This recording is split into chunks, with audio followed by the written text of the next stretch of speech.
What's up, guys? It's your boy LAJ back at it again with another video. I'm not fucking happy, and this video is not going to be positive or anything close to sentimental. So if you guys don't like hearing the truth and you guys aren't very adjusted to getting your team called out, this video is not going to be for you. We are just one day after the elimination game.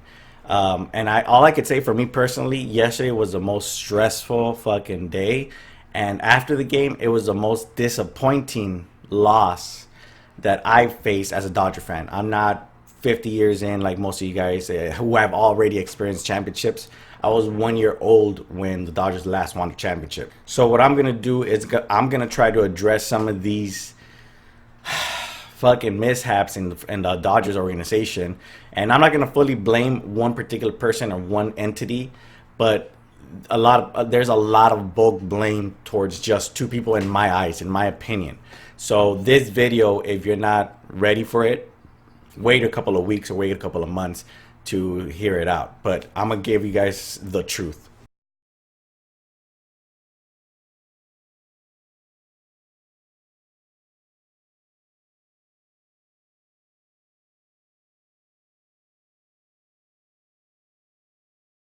So moving forward, we need to address the Clayton Kershaw situation.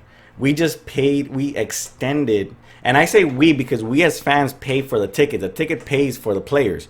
And we also pay for the parking, which went from, at one point, it was like 15 bucks to now 25 and 50 in the postseason. So yes, we as the fans do have a right to say something. And we as fans who have gone 30 now 1 years without a fucking championship do have the right to voice our opinions.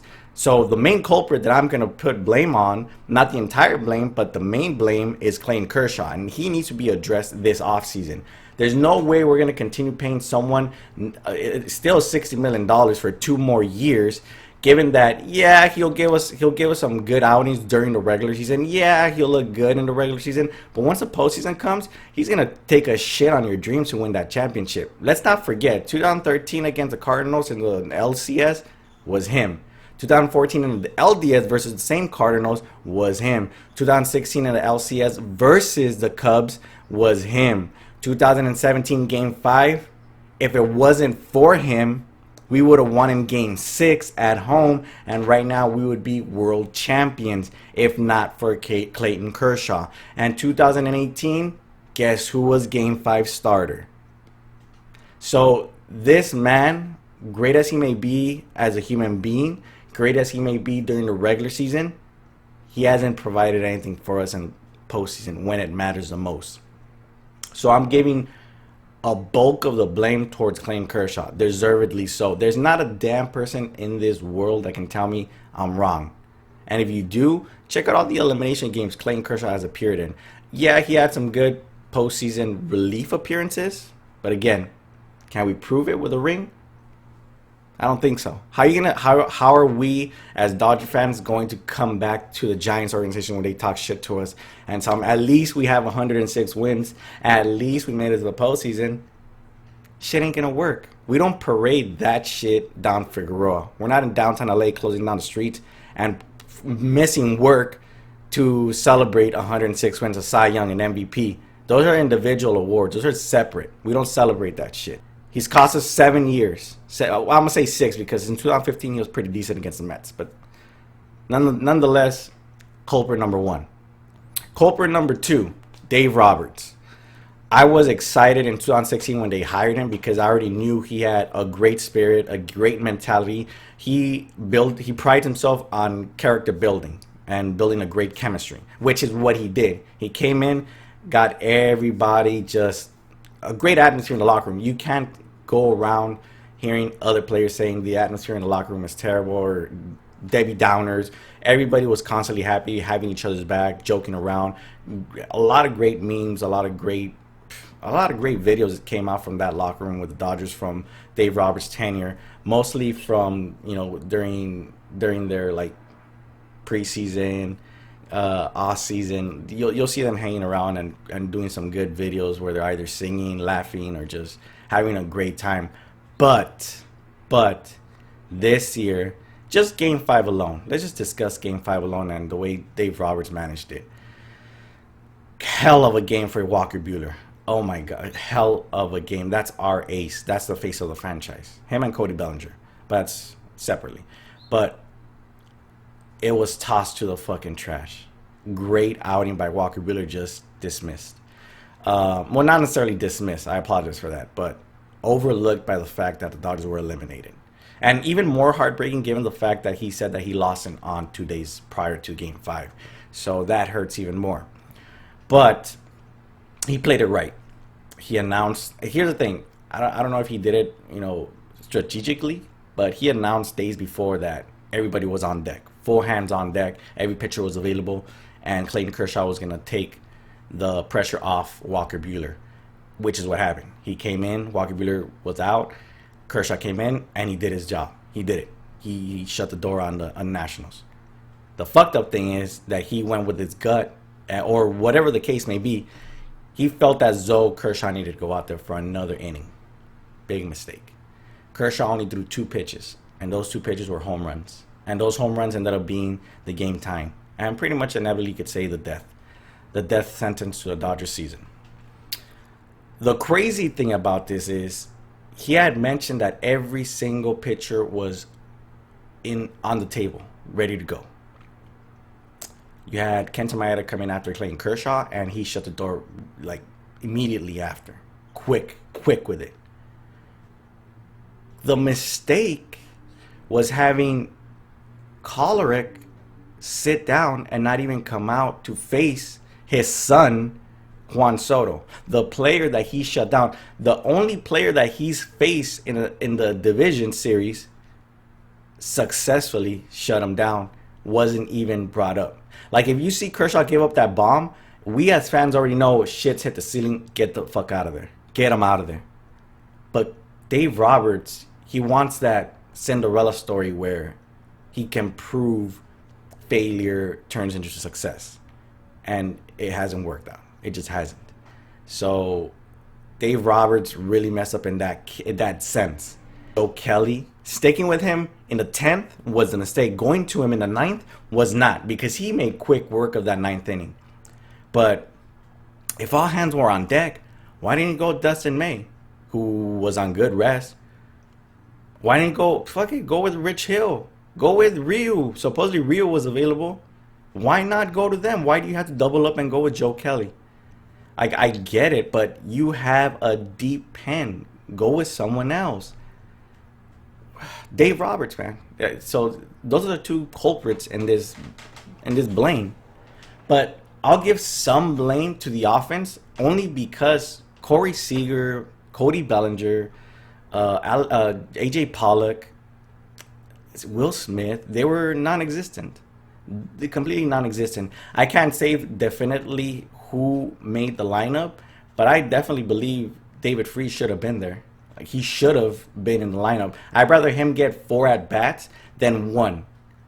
And that 1 comes in at any given time. No warm-up, just you got to be ready for it. I'd rather have him go 4 than just 1, because he's been clutch this postseason and in postseason past. That was a mistake. So I blame also the offense, because 3 runs, striking out, I believe, 64 times in 5 games. Fuck, what the fuck kind of ridiculous shit are you swinging at?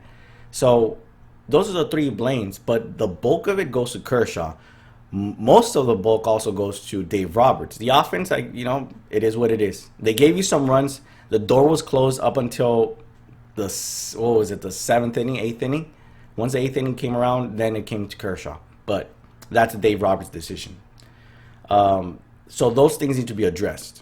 Rich Hill and Russell Martin, just like Matt Kemp last year, just like Andre Ethier the years before that, they deserved a ring. Rich Hill came back and he gave everything he could to not only make it into the roster, but to keep the Dodgers in play. And unfortunately, it didn't happen. You could tell the Dodgers were just distraught that it happened, and they're not going to get it. And most likely, they're not going to come back to the team, unfortunately. I know there's a lot of Clayton Kershaw apologists that come towards us because we call out Kershaw in the first place. But the reality is he's cost us the titles. Yes, he got us to the postseason, but he also got us out of the postseason multiple times. And no, facts are there. The numbers are there. I'm just going to put these out there. These are the numbers. So I'm not just sitting here talking shit and shitting on Kershaw. The reality is these numbers. This is what I'm talking. This is why I'm fucking upset. In relief prior to this debacle, he was great. 0 ERA, .796 whip. So he was great prior to this. Just Dave Roberts hung him out to die pretty much. And then he went out there and didn't perform to his contract or to his what he lived his life to do. That's what sucks. And there's also people that firmly believe the front office should be gotten rid of. But no, that is not the solution. That is not the people we should be targeting. Absolutely not. They get us the talent. They built the farm. If you guys look at our farm system, Dustin May, Tony Gonsolin, Corey Seager, Cody Bell, like everything that we have now and coming up, plus we have reserves in the farm system, which is among the best in all of baseball. From one point, we had the worst farm system in all of baseball to now being the powerhouse, which you see players coming up like Matt Beattie. And they also discovered players like Justin Turner and Max Muncy, Chris Taylor, players that other teams gave up on. These guys found, brought in, and have had an instant impact with the Dodgers. So the front office is completely off limits. My only thing is that if we start messing around with not considering bringing back Andrew Friedman, we might feel that pain of going back to being one of the worst, because Andrew Friedman is definitely one of the guys that needs to stay and come back and get a long, hefty contract extension. Because, again, he's built this Dodger team. He's tried his best. It's not his fault Manny Machado doesn't hustle. It's not his fault Yu Darvish took a shit in Game 7 and in Game 3. It's not his fault. But he got us what was best available. Everybody, maybe with the exception of a couple of people wanted Verlander in the first place, he got us the best pitcher available in 2017. When Corey Seager went down, he got us a replacement for cheap. He didn't give up a lot for these two players.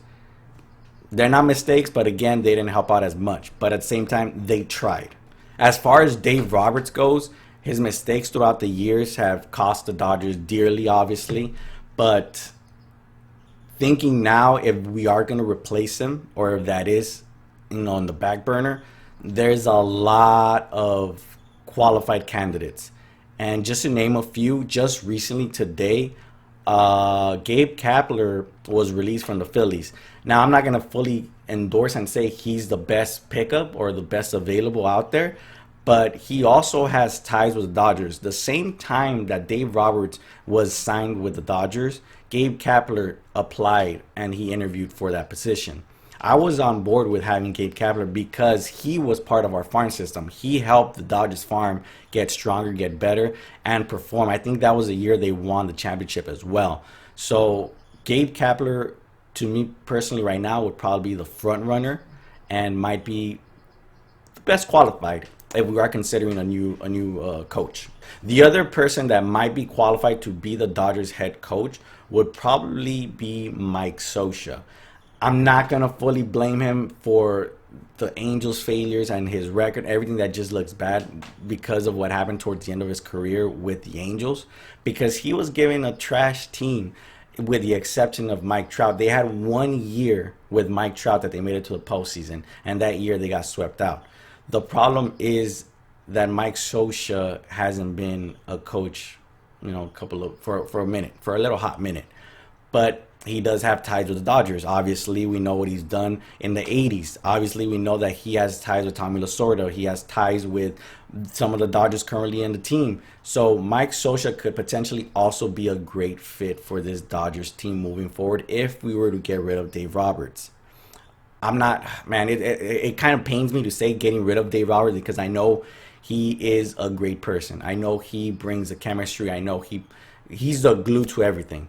But man isn't qualified. Like he's just not. And it came out. We lost 3 years already of attempts. But then again, we went through the Mattingly era where that was a straight up piece of shit mistake.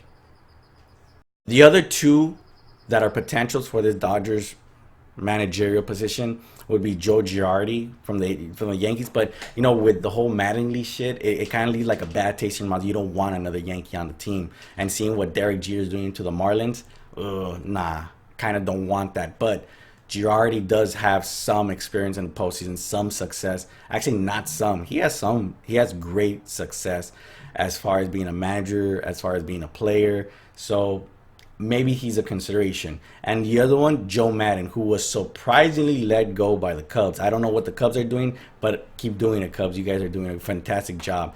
But if, those are our four options, I personally would want Mike Scioscia or Gabe Kapler, either or. Those are my preferences in this team. So regardless of what happens now moving forward, the fact of the matter is we lost. We're eliminated. We're done. For the third consecutive year, we witnessed another team celebrate at Dodger Stadium. I don't know who the fuck put a curse on the stadium. I don't know who the fuck had decided to take a shit on us. But we need a cleaning. We need a curandero. We need a brujo to come out and just take out the demons from Dodger Stadium, because this is some crazy shit. I, for one, obviously, I'm not going to say I'm fully numb to the failures, but I guess my wife said it best, or she pointed it out the best, which was, would you rather have them lose now or lose a third consecutive World Series? And honestly, if they were to lose a third consecutive World Series to Houston, nonetheless, let's just assume, yeah, that would have sucked. But going out like this, it was kind of like a chump shit. Like, it was just, that mistake could have been avoided. I'm so Debbie Downer right now. But with that being said, man, what are your guys' thoughts? Should we get rid of Kershaw? And if so, what can we do with him? We owe him $60 million plus for the next 2 years. Everybody knows what he's about. Regular season, and then the postseason. Do we need a new head coach? Do we bring back Dave Roberts as an assistant? I don't know. What are your thoughts on Kershaw? What are your thoughts on Dave Roberts and the managerial position? And what are your thoughts moving forward? Do we have a bright future? I definitely think we have a bright future. Go check out my other video where I discuss that. But in all honesty, I'm holding back the anger. But it is what it is. It is what it fucking is. So with that being said, I'm LA J. Make sure you guys subscribe. Make sure you guys go to our Facebook and Instagram and catch all the memes there and see all the shit that happens. But if you're a Laker fan, it's about to go down. It's about to go down. We got Anthony Davis and LeBron James, two players that are definitely going to bring a championship. And I'm going to start talking about them a lot more. So stay tuned for that. And with that, you guys, thank you guys for watching. And I'll catch you guys next time. See ya.